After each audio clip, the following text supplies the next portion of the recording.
Hello, my dear students. Welcome to Commerce ಕಲಿಯೋಣ. Students, ಇವತ್ತು ನಾವು ನೋಡೋಣ what is dissolution, what are the types of dissolution and why dissolution. What is dissolution ಅಂದ್ರೆ ಏನು?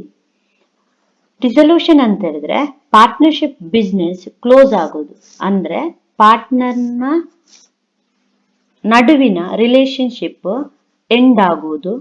ಅದಕ್ಕೆ ನಾವೇನ್ ಹೇಳ್ತೇವೆ, ಡಿಸಲ್ಯೂಷನ್ ಅಂತ ಹೇಳ್ತೇವೆ. Then types of dissolution.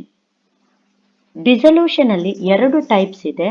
That is dissolution of partnership, then dissolution of firm. Next third one it is why dissolution. ಯಾಕೆ dissolution ಆಗ್ತದೆ?